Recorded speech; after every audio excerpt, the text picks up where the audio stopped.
Carta do apóstolo Paulo aos Efésios, capítulo 2, do verso 1 ao 9, diz assim a palavra de Deus: Vocês estavam mortos em suas transgressões e pecados, nos quais costumavam viver, quando seguiam a presente ordem deste mundo, e o príncipe do poder do ar, o espírito que agora está atuando nos que vivem na desobediência. Anteriormente, todos nós também vivíamos entre eles, satisfazendo as vontades da nossa carne, seguindo seus desejos e pensamentos. Como os outros, éramos por natureza merecedores da ira. Mas Deus, que é rico em misericórdia, pelo grande amor com que nos amou, deu-nos vida juntamente com Cristo, quando ainda estávamos mortos em transgressões. Pela graça vocês são salvos. Deus nos ressuscitou com Cristo e com Ele nos fez assentar nos lugares celestiais em Cristo Jesus, para mostrar às eras que hão de vir a incomparável riqueza de sua graça, demonstrada em sua bondade para conosco em Cristo Jesus. Pois vocês são salvos pela graça, por meio da fé, e isto não vem de vocês, é dom de Deus, não por obras, para que ninguém se glorie. Vamos orar mais uma vez. Senhor, nós te agradecemos por esta noite, por tudo que o Senhor tem feito no nosso meio. Te agradecemos pela tua palavra. Fala aos nossos corações, ó Deus. Salva vidas aqui nesta noite, ó Deus. Renova a fé daqueles que estão desanimados. Em nome de Jesus. Amém. Você que está aqui, você já viu como um diamante ele é vendido? Você que está acostumado a comprar joias aí, diamantes, né? Na verdade, não como ele é vendido, como ele é exposto para venda. Os diamantes, quando eles são expostos para venda, normalmente eles são colocados em cima de um tecido na cor preta. Você sabe por quê? Para dar destaque ao diamante. A mesma coisa acontece com as estrelas. Quando o céu está bem escuro e ele está limpo, você consegue ver o brilho das estrelas. Você consegue perceber um maior brilho nas estrelas, quanto mais negro está o céu. Hoje nós vamos ver que a vida sem Cristo é uma vida de escuridão total. Mas toda essa escuridão, ela serve de pano de fundo para que a obra de Cristo brilhe ainda mais. Hoje nós vamos ver que a vida sem Cristo é uma escuridão total. Mas toda essa escuridão, ela serve como um pano de fundo para que a obra de Cristo brilhe ainda mais. Nós vamos ver isso em duas partes. Em primeiro lugar, nós vamos ver no texto desta noite que o homem sem Cristo, ele está perdido. Veja comigo do verso 1 ao 3. Vocês estavam mortos em suas transgressões e pecados, nos quais costumavam viver, quando seguiam a presente ordem deste mundo, e o príncipe do poder do ar, o espírito que agora está atuando nos que vivem na desobediência. Anteriormente, todos nós também vivíamos entre eles, satisfazendo as vontades da nossa carne, seguindo os seus desejos e pensamentos. Como os outros, éramos por natureza merecedores da ira. O que o apóstolo Paulo está nos retratando aqui é a vida do homem sem Cristo. O homem sem Cristo, ele está morto. E o apóstolo Paulo diz: vocês estavam mortos antes de se encontrarem com Cristo. Vocês estavam mortos por causa das suas transgressões e por causa dos seus pecados. Vocês transgrediram a lei de Deus. Vocês não obedeceram o mandamento de Deus. E por não obedecerem, por transgredirem a lei de Deus, vocês estavam mortos. E o apóstolo Paulo continua dizendo: vocês, além de mortos, vocês eram controlados por três forças. Vocês eram controlados pelo mundo.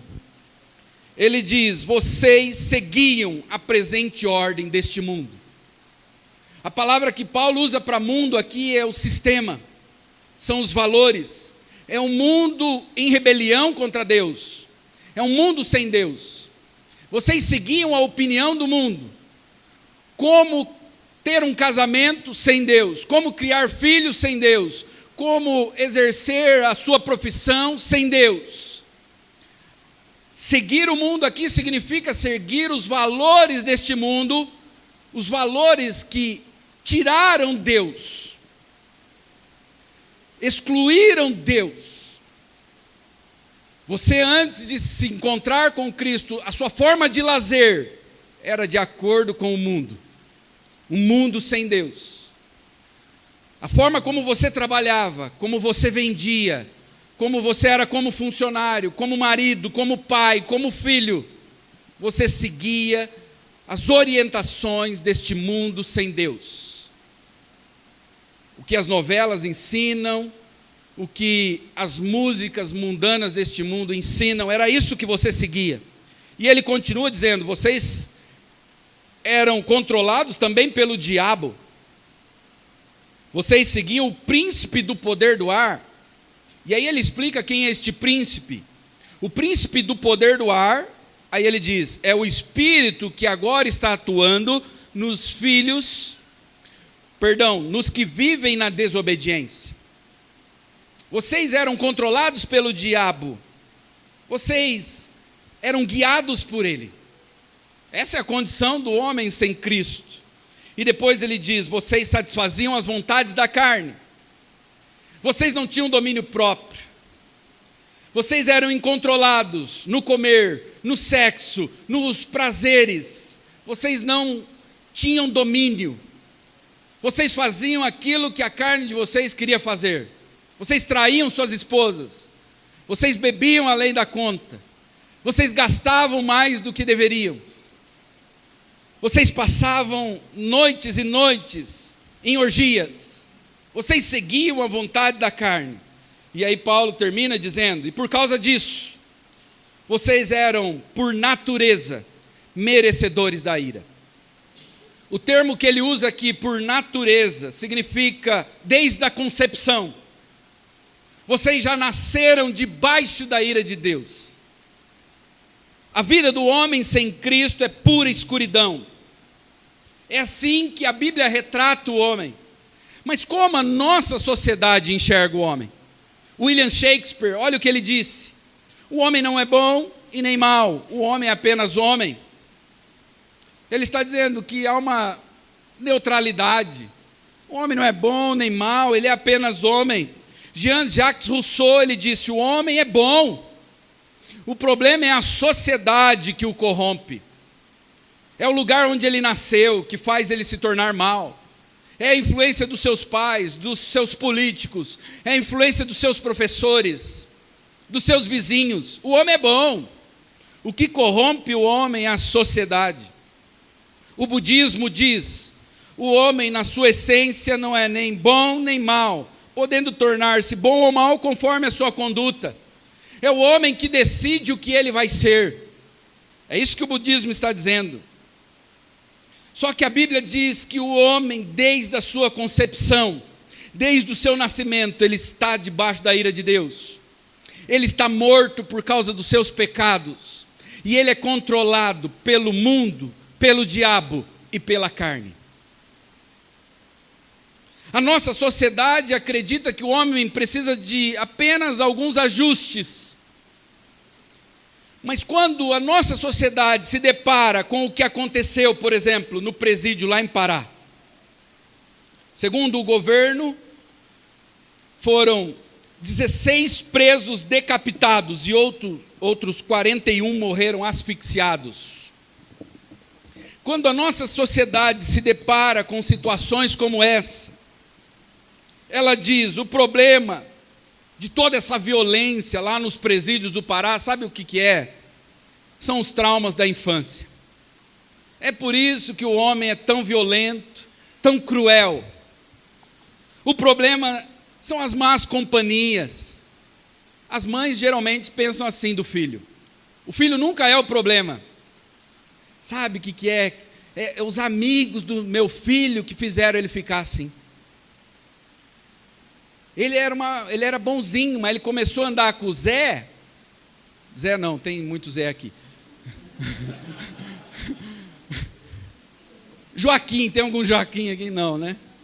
Ele começou a andar com o Joaquim, daí ficou desse jeito. O problema é sempre alguém ou algo externo, nunca é o homem. O problema é a pobreza, é por isso que eles são assim. O problema é que ele tem traumas psicológicos. O problema é físico, é doença. Ele mata porque ele é doente. Ele é pedófilo porque ele é doente. É doença, não é emocional, é educacional. O que falta é educação. Se nós dermos educação para esse povo de qualidade, fazer eles se formarem numa boa faculdade, igual o Nardoni, que era advogado e jogou a filha pela janela. Ah não, mas isso aí é um caso extremo, pastor. A educação pode salvar o homem. O problema do homem não é educação, não é financeiro, não é físico. O problema do homem é que ele transgrediu a lei de um Deus que é 3 vezes santo.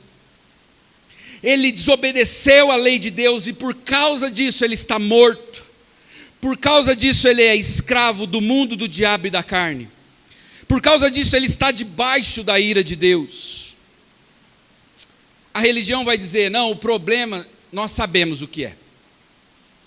O problema do homem é o karma. Sabe o que é? Ele ainda não se reencarnou muitas vezes. Por isso que ele está ruim assim. Mas lá pela 10ª ele vai ficar bom. Quando ele se reencarnar lá pela 10ª vez, aí ele vai melhorar. A religião diz, o problema é o karma, o problema é que o homem ainda não evoluiu espiritualmente, ele precisa reencarnar mais vezes. A religião vai dizer, o problema é o diabo. É o diabo que faz isso com ele. Ele bater na esposa, ele ser um mau funcionário. Sabe por que ele é mau funcionário? Ele é preguiçoso, é o diabo. Olha como é fácil resolver o problema. E até a igreja dos nossos dias está tratando os homens com mais compreensão do que deveriam. Nós estamos ouvindo o seguinte, não diga para o homem que ele é um pecador. Diga que ele tem um problema. Ele tem um problema de compulsão sexual. Não vá dizer para ele que ele é imoral, que ele é adúltero. Não. Diga que ele tem um problema. Não chame ele de pecador. Diga que ele tem um desvio de comportamento. Sabe por que ele rouba? Ele tem um desvio de comportamento. Ele tem um problema de agressividade, é desvio de comportamento. Ele tem compulsão nas drogas, ele não é pecador. Agora o pior é quando a igreja começa a dizer o seguinte, ele é idólatra, mas é uma boa pessoa. Ele se prostra diante de algumas estátuas, ele não tem só Jesus Cristo como Senhor da vida dele, ele tem outros mediadores, mas ele é uma pessoa boa, só falta para ele se converter.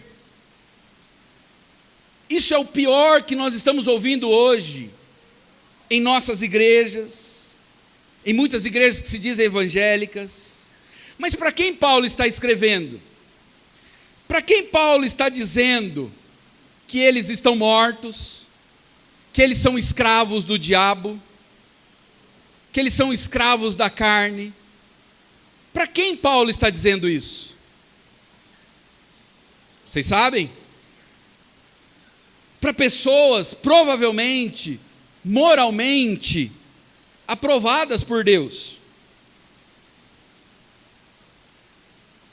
Para pessoas que provavelmente tinham uma boa moral. Quando nós lemos Efésios capítulo 2, do verso 1 ao 3, nós imaginamos assim, Paulo está escrevendo para pessoas igual aquele povo lá da rebelião que teve no presídio do Pará. Mas não, irmãos. Paulo está escrevendo para pessoas que eram moralmente aprovadas, civilmente decentes, familiarmente responsáveis e até mesmo religiosas.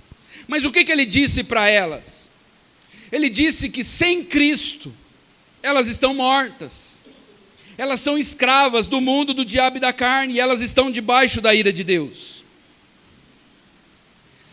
O que você pensa sobre si mesmo? Você que está aqui nesta noite. Você confia na sua moral? Você confia nos seus sentimentos? Não sabe o que é? Eu não preciso ir no culto todos os domingos. Eu sirvo a Deus da minha casa. Eu leio um horóscopo de vez em quando, para ver como é que vai ser o meu dia, né? Eu faço os meus trambiques. Mas sabe o que é, pastor? Eu não me sinto culpado.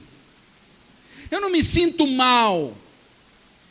Então, o que nós estamos vendo hoje, as pessoas confiando nos seus próprios sentimentos.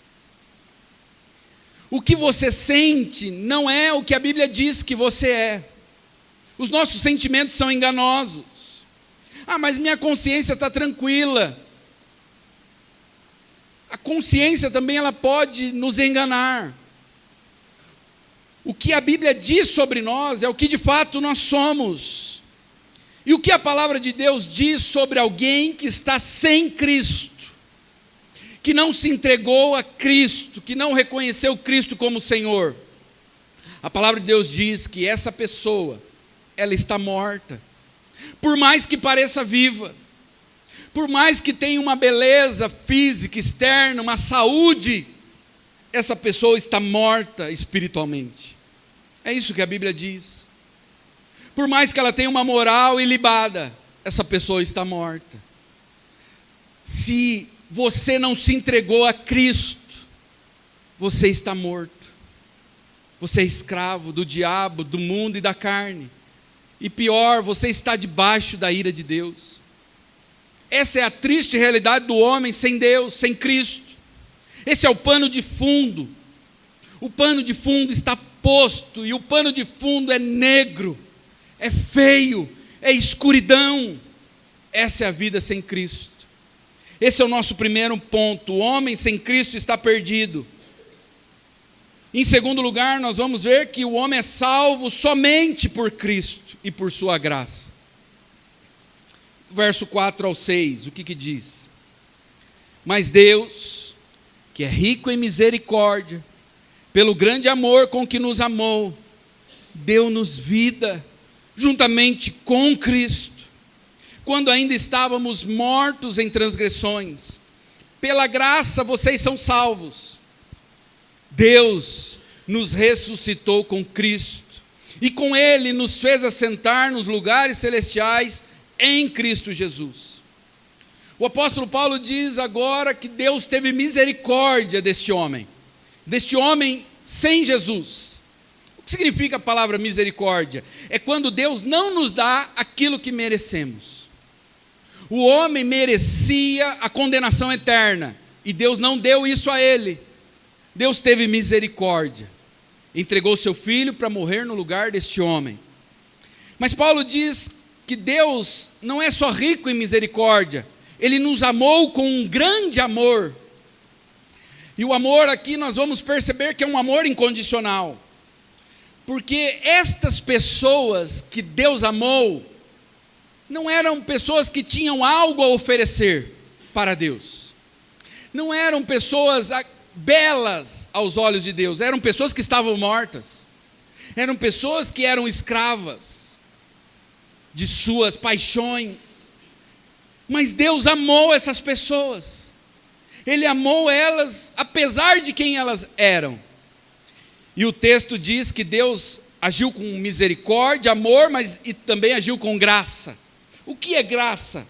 Graça é quando Deus não nos dá, quando Deus nos dá o que nós não merecemos. Misericórdia é quando Deus não nos dá o que merecemos. Graça é quando Deus nos dá aquilo que nós não merecíamos. Nós não merecíamos a salvação. Nós não merecíamos Cristo, mas Deus foi gracioso. Ele nos deu seu Filho. E Ele fez isso de que forma? De graça. Não cobrou nada de nós. O que nós percebemos agora é que Deus faz o oposto da situação que nós estávamos. Paulo primeiro traça o pano de fundo. esse pano escuro, e ele diz: vocês estavam mortos. Agora ele diz: mas ele te deu vida. Ele deu vida e ele ressuscitou vocês. Vocês estavam mortos, então ele deu vida e ressuscitou vocês. Vocês eram escravos e estavam condenados, estavam debaixo da ira de Deus. E agora Paulo diz: mas Deus fez vocês se assentarem nos lugares celestiais. De escravo, vocês passaram a ser filhos. Vocês estão assentados com Cristo. E onde Cristo está assentado? À direita de Deus. O que Deus está nos falando através desse texto é que Ele nos colocou onde Cristo está. Nós estamos assentados à direita de Deus com Cristo Jesus, em Cristo Jesus. Isso é maravilhoso. E Paulo continua, verso 8 e 9.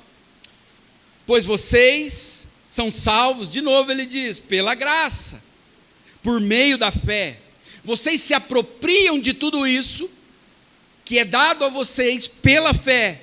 E aí Paulo diz: e isto não vem de vocês, é dom de Deus, não por obras, para que ninguém se glorie. Como tudo isso aconteceu na nossa vida? Como que de morto nós passamos a estar assentados com Cristo à direita de Deus? Como? Pela graça, por meio da fé. Não foi pelas nossas obras, não foi pela nossa moral, não foi pela nossa religiosidade. Essa é a essência do Evangelho. A essência do Evangelho, ela pode ser resumida no versículo 4 e no verso 8, a parte C. No verso 4, Paulo começa dizendo: mas Deus, vocês eram terríveis, vocês estavam numa situação terrível, de escuridão espiritual, mas Deus agiu. É isso que Paulo está dizendo. Deus interveio. E no verso 8 ele diz: isto não vem de vocês, foi Deus, não foi vocês que fizeram, é dom de Deus. Não foram vocês que fizeram, foi Deus. Esta é a essência do Evangelho, é o núcleo do Evangelho. Deus fez, não foram vocês, foi Deus. Tire isso se você tirou o Evangelho. Foi Deus que fez. Vocês estavam mortos, escravos do mundo, do diabo, da carne, debaixo da ira de Deus. Mas Deus entrou em cena. Deus agiu. Deus mudou a história. Deus reverteu a situação de vocês. Ele amou. Ele agiu com misericórdia. Ele uniu vocês ao Filho e fez com que vocês fossem elevados à altura, à direita dele. Deus fez. E tudo isso de graça. E isto não vem de vocês, não vem de vós. Vocês não fizeram nada, é isso que Paulo está dizendo. Agora, a sociedade, ela tem os seus evangelhos. A sociedade diz: como resolver o problema dessa pessoa que está morta espiritualmente? Dê educação para ela, dê qualidade de vida para ela, justiça social, dê a ela empoderamento, está na moda agora essa palavra. Dê a ela condições dela comprar a própria casa, dela fazer a faculdade que ela quer, e você vai mudar a situação deste morto. Olha os evangelhos que a nossa sociedade está pregando, os falsos evangelhos. Você não consegue mudar um morto através da educação. Dê diplomas para um morto, ele vai ser um morto diplomado. Dê qualidade de vida para um morto, é um defunto comendo comida vegana, olha que coisa linda. Mas está morto. Tire ele da favela e coloque ele numa mansão. Que maravilha, é um morto dentro de uma mansão. A igreja, ela diz: nós temos um jeito para resolver esse problema do morto. E essas questões, elas entram sutilmente no meio da igreja. Nós sabemos como salvar pessoas. Então hoje existem cursos de métodos de crescimento de igreja. Para nós salvarmos pessoas, nós temos que ter uma boa estrutura. Nós temos que ter uma cadeira bem confortável, ar-condicionado, nós temos que alugar um lugar estratégico, nós temos que estar num lugar estratégico, num lugar bom, que tem estacionamento. Olha que coisa linda, você coloca um morto num lugar com ar-condicionado, confortável, o que lembra? Necrotério. Não muda a vida do morto, a estrutura física de uma igreja. Vamos pôr uma boa banda, para fazer esse morto dançar, para fazer esse morto levantar as mãos, aplaudir, dar aleluia. Olha que benção. Mas é um morto que está ouvindo uma boa música, um bom show gospel. Vamos fazer um show gospel para este morto, um culto agradável, um pastor que fale bem, performance na pregação. O que acontece com esse morto? Nada. Porque a Bíblia diz, é Deus, não vem de vocês, é Deus quem faz. 1 Coríntios, capítulo 3, versos 6 e 7, o apóstolo Paulo diz, eu plantei, o Apolo regou a planta, mas Deus quem a fez crescer, de modo que não importa nem o que planta, nem o que rega. Qual é a importância de quem planta e de quem rega? O apóstolo Paulo diz, olha, não importa quem vai fazer isso, porque no final das contas, quem vai dar o crescimento é Deus. O semi-analfabeto, ele pode pregar, e uma pessoa ser salva, e um homem eloquente pregar, e não acontecer nada, porque não importa quem vai lançar a semente, desde que a semente seja lançada, não importa quem vai regar, quem vai orar por esta pessoa, porque no final, nós podemos orar, nós podemos pregar, mas é Deus quem vai fazer essa pessoa se converter. É o Espírito Santo quem convence. Nós estamos cansados de ler sobre isso. Quem convence o homem do pecado, da justiça e do juízo? É o Espírito Santo. Se é Ele quem faz, então a glória é dele, não é nossa. Tem uma passagem que ela retrata isso muito bem. O Vale dos Ossos Secos, Ezequiel 37, do 1 ao 3. O profeta Ezequiel, ele fala sobre uma visão que Deus o fez ver. Ele diz, a mão do Senhor estava sobre mim, e por seu espírito ele me levou a um vale cheio de ossos. Ele me levou de um lado para o outro, pude ver que era enorme o número de ossos no vale, e que os ossos estavam muito secos. Não havia vida, não tinha carne, não tinha nada. E ele me perguntou, filho do homem, esses ossos poderão tornar a viver?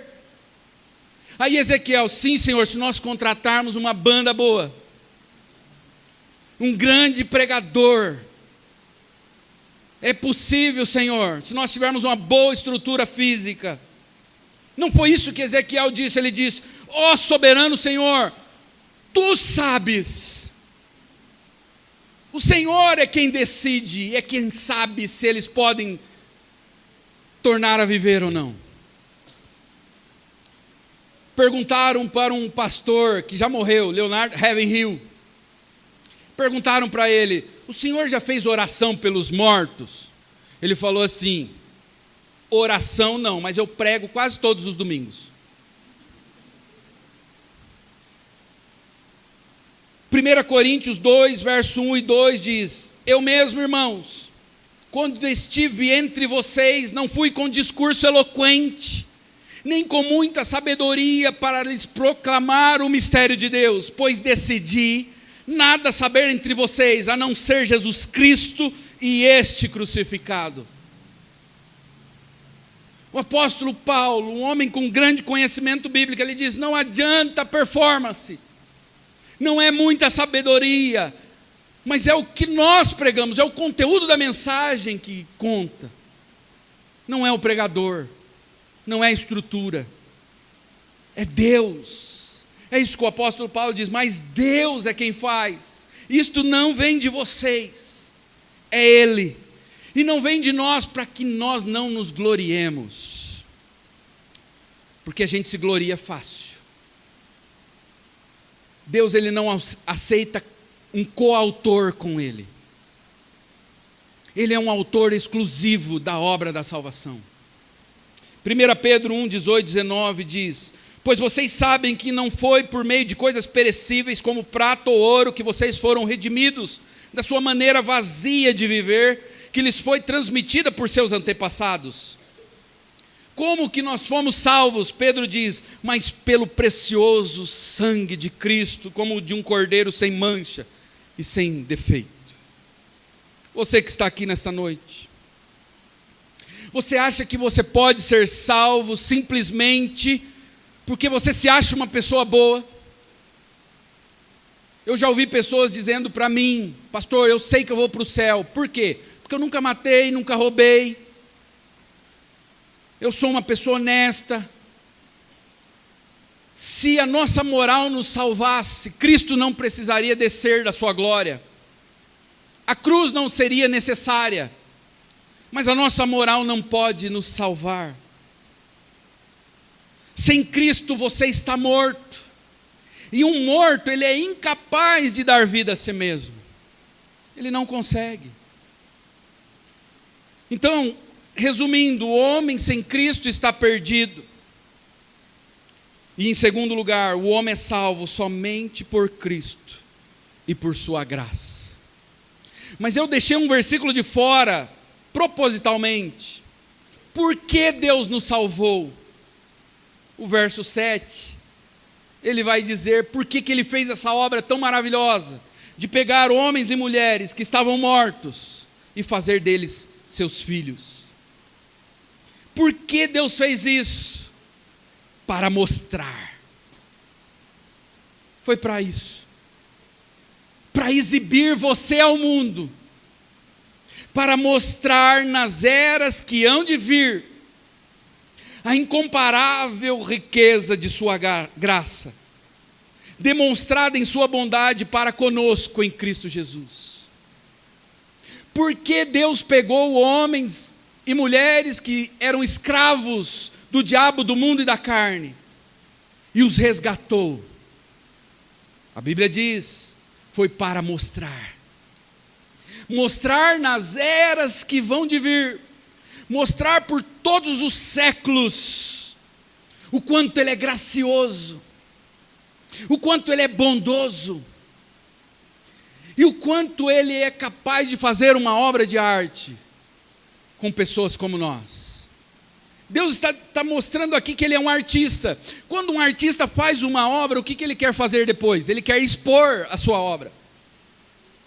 Ele expõe e ele assina a sua obra. Quando alguém compõe uma música, o que essa pessoa quer? Ela quer mostrar. É isso que Deus está fazendo aqui. Ele fez uma obra de arte.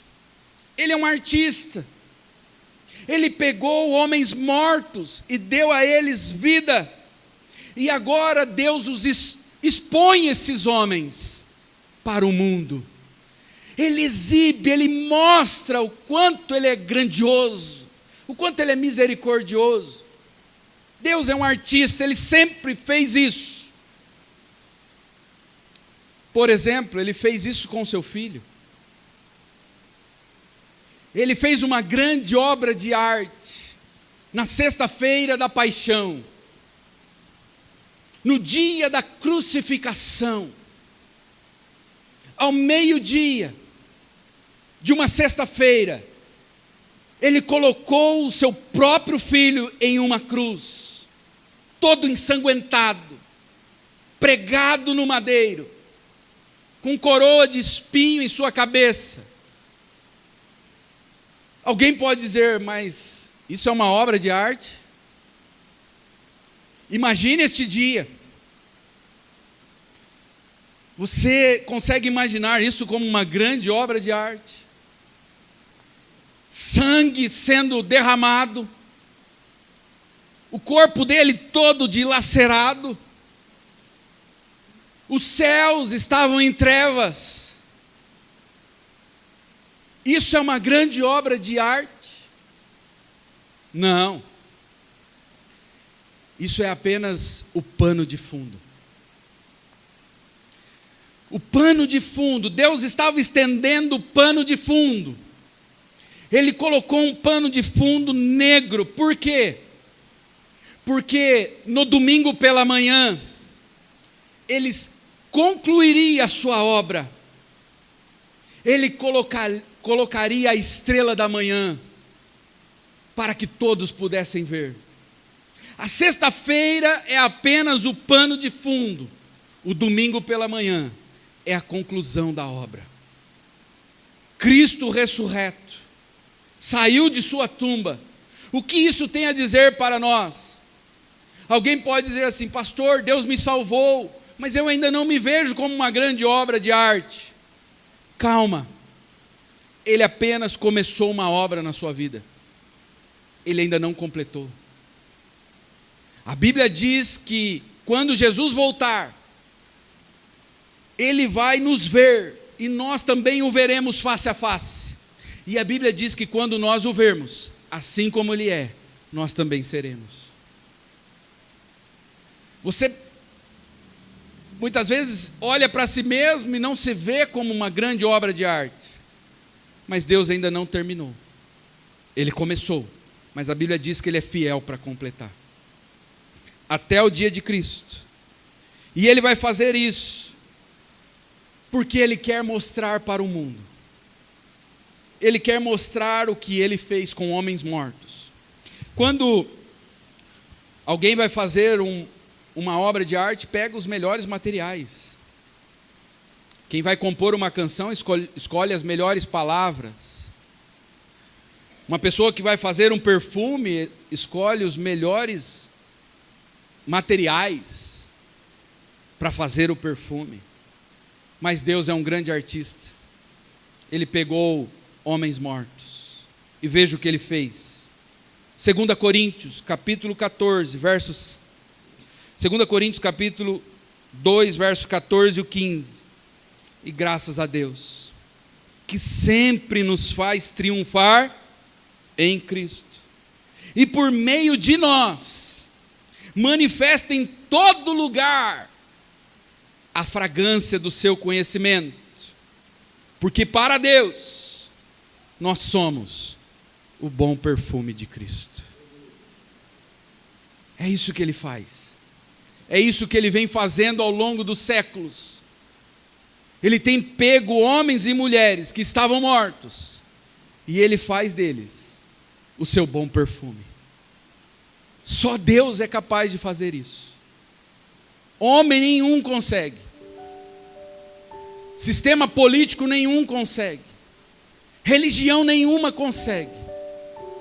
Mas o apóstolo Paulo disse: mas Deus, que é rico em misericórdia, pelo grande amor com que nos amou, Ele nos deu vida. Ele é capaz. Talvez você entrou aqui nesta noite e ainda não se entregou a Jesus. Eu sinto em te dizer, você está morto. Mas você pode sair daqui vivo hoje, se você vir a Cristo e se render aos pés dEle, e confessar Ele como Senhor e Salvador de sua vida, e clamar para que Ele te salve, que Ele te resgate. Você pode fazer isso hoje, e sair daqui vivo para a glória de Deus. Não deixe para amanhã. Deus está te chamando hoje. Se entregue a Jesus. Aquilo que é impossível aos homens é possível a Deus. Ele pode fazer algo grande com você. E Ele quer isso. Ele gosta de fazer isso. Ele tem prazer em salvar pessoas, em transformar vidas. Veja o que Ele fez. Veja o que Ele tem feito ao longo dos séculos. Quantas obras de artes Ele tem espalhadas pela terra. proclamando, demonstrando o seu perfume. Que Deus nos abençoe, que Deus nos guarde e que nós possamos nesta noite glorificar a Jesus.